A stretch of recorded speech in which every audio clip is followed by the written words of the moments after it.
Today, I am doing something that is completely out of the box for me. I asked you to send in your most challenging thrift store finds. Those items that you'd like to upcycle, but you have no idea what to do with. And you guys did not disappoint. So in today's video, I'm sharing my ideas for transforming those tricky pieces into something that is truly unique. So let's do this. Okay, let's start with Carla. She sent me this picture of two beautifully embroidered table runners. They appear to be on silk fabric. And so basically, you've got two pieces of fabric. So there are so many possibilities of what you could do with these. So I'm going to suggest a couple different possibilities. For one of the table runners, I would suggest cutting off about 10 inches at the plain end of the table runner where there is no embroidery. And then close that seam shut and create a little pocket where you could run a dowel rod or a small curtain rod through. Then you could hang it on the wall like a beautiful tapestry, because basically that is what it is. Carla also sent in a picture of some tassels that are very tangled up, and apparently she has tried detangling them without much luck. So there are a couple options that I would suggest trying. If you have a steamer, you might try steaming them and then detangling them with your fingers. And if that doesn't work, then I would suggest adding some fabric softener to a small tub of warm water and swishing the tassels around in that water. And if one of those techniques works, then I would suggest adding some of those tassels along the bottom of your tapestry.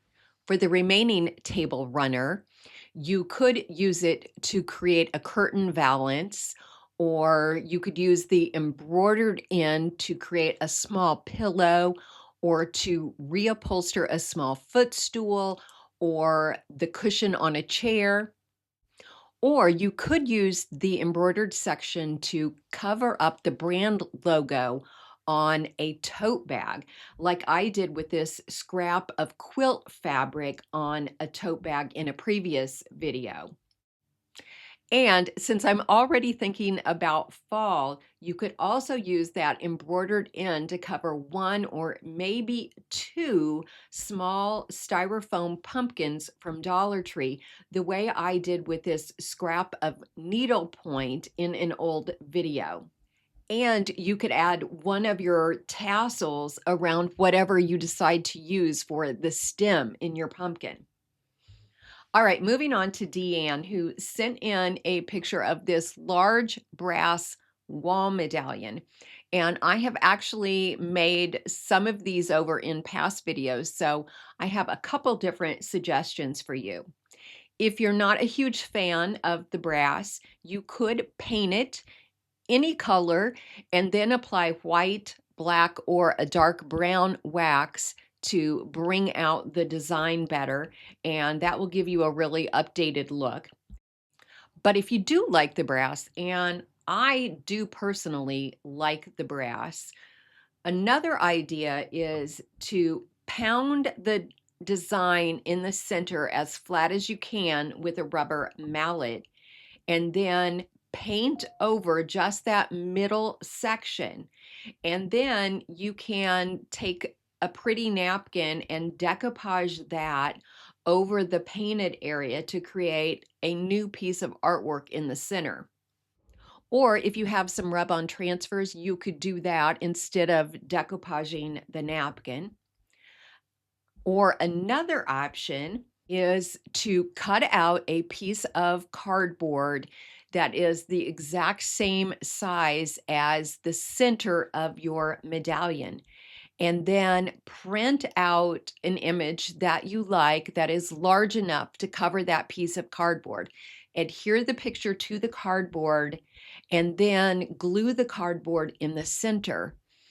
And then you have a beautiful piece of round artwork with this ornate brass frame. But I also have a fourth idea for you.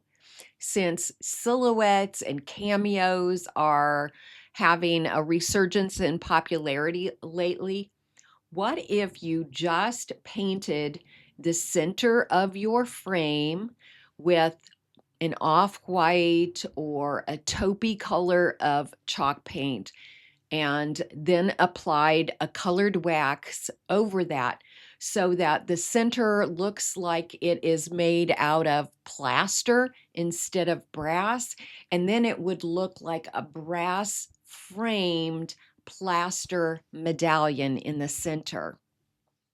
And one last option, if you want to save it and turn it into holiday decor. Oh, no, get down. No, get down. That's going to be really distracting. Before we jump back in, I want to tell you about something that I have been loving lately, and that is the game June's Journey. If you love finding hidden objects, decorating, beautiful vintage scenery, and a little bit of mystery, then I think you're going to love June's Journey too. June's Journey is set in the glamorous 1920s. You get to step into beautifully illustrated scenes and search for hidden objects to solve mysteries. It's like stepping into a vintage novel, but giving your brain a workout at the same time. I find June's Journey to be both highly entertaining and relaxing. I love to play it in the evenings to help me unwind. And if you'd like to try June's Journey, you can download it for free just by clicking on the link in my description box or scanning the QR code on the screen. It's available for Android, iOS, and PC. Amanda sent in this picture of a very tall candlestick that she thrifted, which great find, by the way. That is such a good size and shape. And she also thrifted this pretty floral, what looks to be a shallow soup bowl. And she was thinking of attaching the bowl to the top of the candlestick. And you absolutely could do that. That would make a lovely plant stand because you could put a plant that sits in the center of that bowl. You would just need to probably cut off or cut down the little spike in the center of the candlestick. And then I would use probably E6000 glue to attach the plate to the candlestick. Or if you're looking for something a little different, you could thrift a candelabra or a lamp with a candelabra style base to it and attach that top part to the top of your candlestick like I did in this previous video. And then you create this candelabra that really makes a statement because it's on this big chunky wood base. Or here's another option, and I think this one is my favorite option. Thrift a round clock, take it apart, drill a hole in the bottom so that you can insert a two-sided screw, and then put the clock back together and then screw the clock into the top of your candle stand. And then you have this tall clock that looks like something that was really expensive. Moving on to Melanie, she sent me this picture of these two old stereo speakers. And while I love the vintage vibe, I must say this was probably the most challenging item for me. On the inside, the speakers probably look something like this, a bare wood box with parts that are fairly easy to remove. The problem is, without the fabric cover on the front of the speaker, you aren't going to know what this is. So then it kind of loses its retro vibe. So the covers need to stay. So I would recommend removing the large metal comb piece from the inside. Once you remove it, then you will be able to see that fabric through that area. In fact, if you look really close from the outside, you can see that circular shape through the fabric on the front.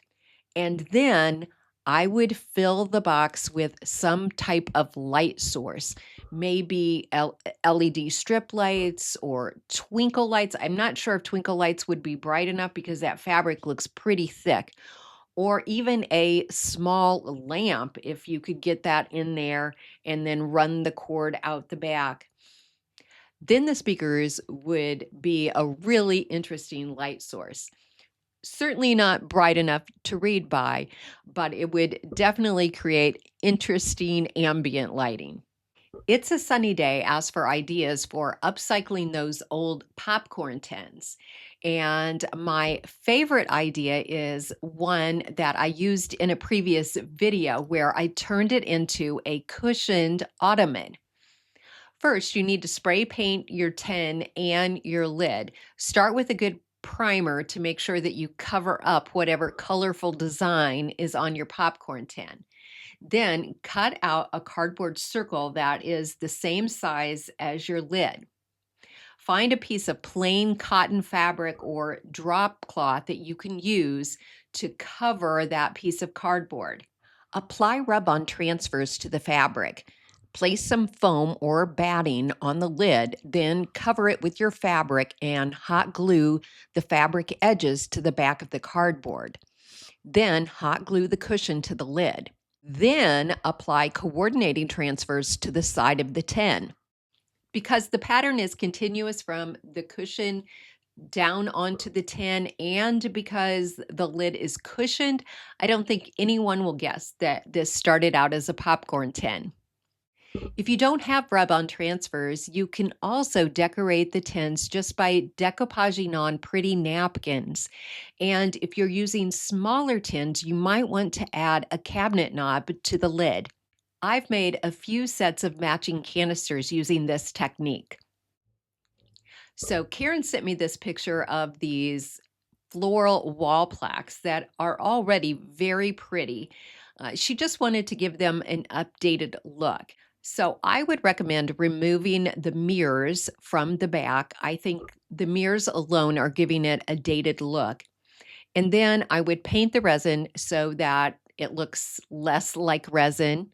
You could go for a dramatic look and paint them black and then use gold rub and buff over the top.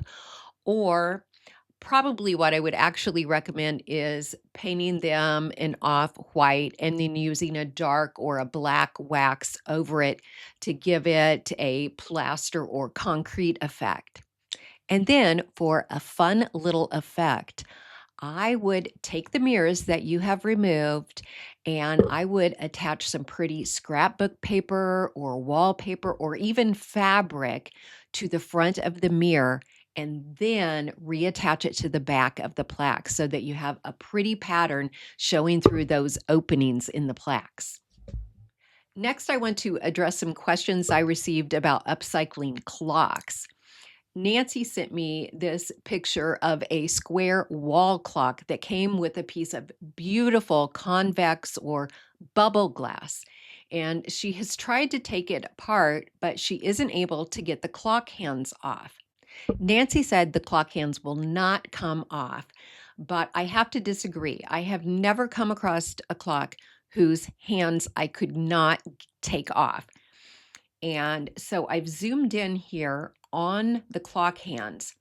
That gold piece in the middle is a pin that is holding the clock hands in place. These often pull straight out, but yours looks like it's screwed on, so just unscrew it. Then you can grab onto the sides of the hour hand, pull straight up and hard, and it should come off, and then the minute hand will do the same. Once you get the clock hands off, then you'll see a hex nut. So you need to unscrew that nut, and then that will release the clock mechanism on the back side of the clock face. At that point, you can replace the battery pack and replace the clock hands if you want to.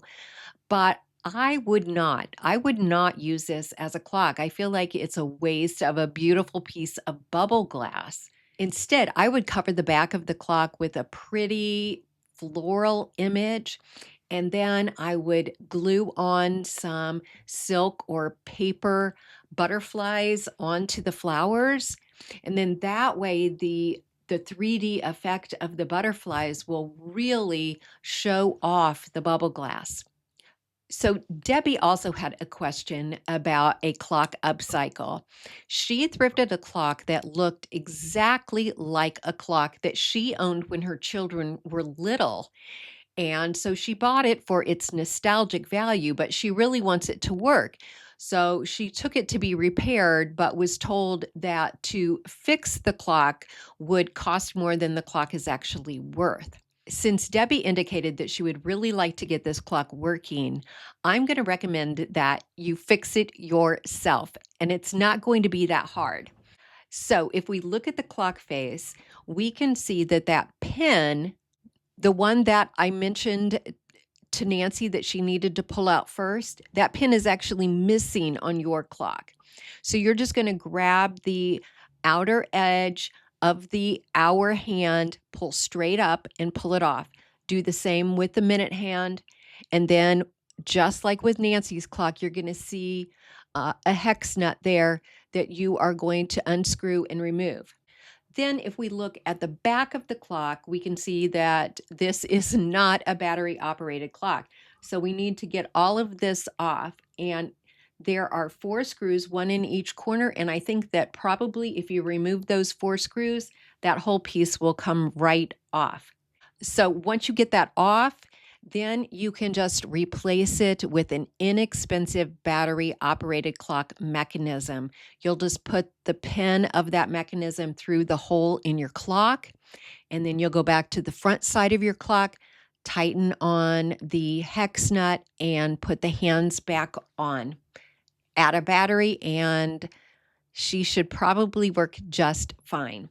You also mentioned that this clock used to chime, and so if you don't mind taking on a little bit more of a challenge, you can buy battery operated chiming mechanisms from Amazon, and they only cost a couple dollars more than just the basic variety, but there will be a couple little extra steps that you'll have to follow to get it chiming, but it's not difficult at all.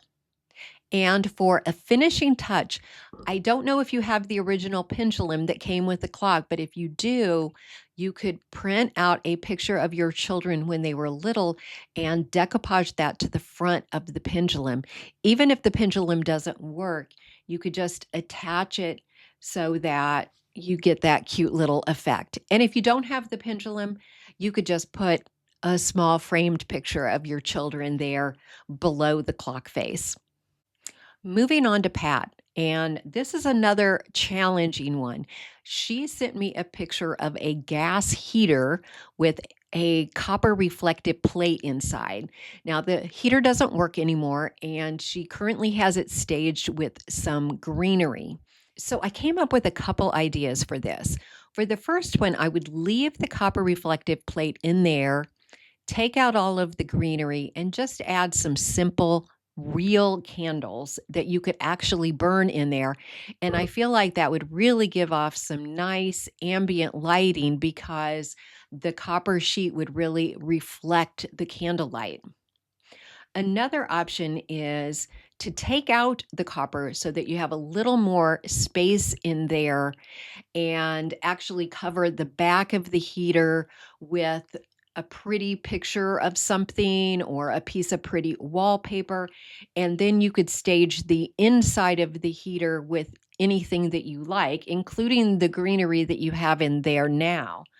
I also like the idea of making it look like a bird cage because you have that wire grid on the front. So you could add some sticks, a bird nest, a fake bird. And I really like the brass spigot on the side. And so I thought it would be fun to draw attention to that little detail and put a fake bird on the spigot as well.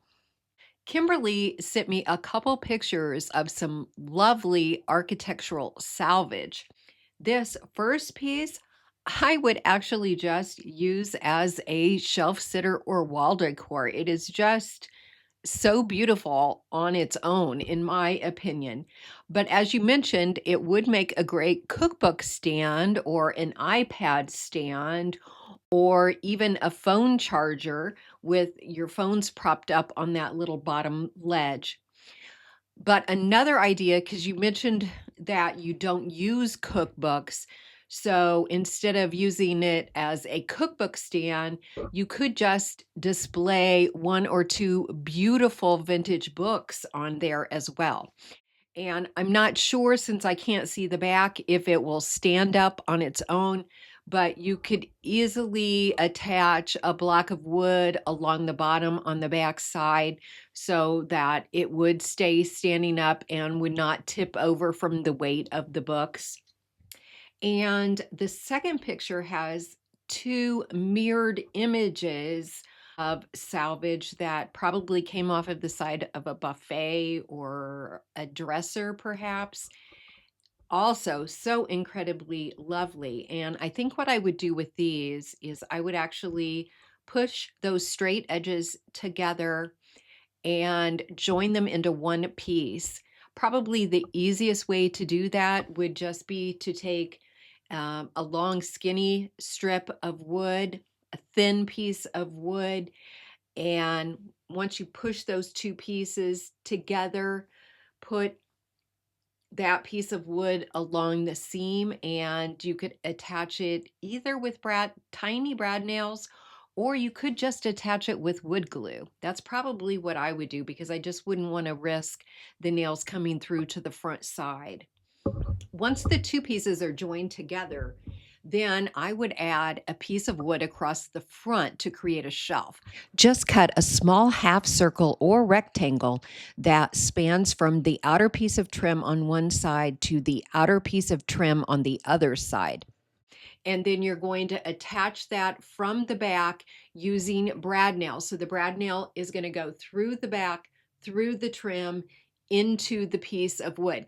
Now you're still going to have a little gap there, but you've got, if you place the shelf below those other decorative pieces or hinges or whatever that is there in the middle, that's going to kind of conceal those gaps. And it's not going to be that big anyway. You'll still be able to put a vase or a figurine or something on the shelf. It's not going to fall off. And I think that's really going to be a gorgeous piece. Jeannie sent me this picture of a jewelry box that she has had for over 30 years and wanted to know if I had some ideas for it. And this piece is great storage. You could use it in your craft room to store small crafting supplies. You could use it on a desk to organize paper clips and tacks and pens and pencils and so forth. I also think it would make a fun phone charging station, because you could possibly put the phones on that bottom tray and be able to push it in so that you don't even see the phones while they're charging. And then you could still use the top to organize other things. Now, to make it look a little prettier, I would just recommend painting it with some pretty chalk paint in whatever color you like. And then if you have some rub-on transfers, they would look really pretty on the top of that jewelry box. If you don't have transfers, you could just print out a pretty vintage image to decoupage to the top, or you could use a pretty napkin and decoupage that onto the top too. Oh, I forgot to address the inside. So that's totally up to you whether you want to leave that red velvet lining or if you want to tear that out. If you tear it out, then you could reline it with some pretty peel and stick wallpaper or just with scrapbook paper and then adhere it with spray adhesive. Adeline sent in a picture of a small cardboard vintage honeycomb box with an opening in the front, which immediately reminded me of a Valentine's DIY project that I did a couple years ago, where I used sweetheart boxes and I cut out the heart shape on the front of those boxes, glued trim around the heart, and then inserted vintage pictures and little decorations on the insides of the boxes. So you could definitely do something like that, Adeline, and you wouldn't even have to cut out the shape because it's already cut out for you. Another idea is to print out pictures of family members and put those inside the box along the front of the box so that the people are looking out through the opening. I think this is an especially cute idea if you have some young family members, because it says "for goodness sakes" and "comb honey." And so just the emphasis on the sweetness there creates some nice irony. Here are the requests I didn't get to today. But since my viewers are some of the most creative people I know, I'm hoping you'll help me out and leave suggestions in the video comments for repurposing these challenging items. And maybe I'll use some of your ideas in an upcoming video. I'm sorry that I didn't have time to get to everybody's request, but I hope you'll let me know if you enjoyed this format and if you'd like me to do this again sometime. And don't forget to download June's Journey for free using the link in the description box or the QR code on the screen. Thanks so much for watching today. And if you want to see even more challenging thrift flips submitted by viewers, here's another video you may enjoy.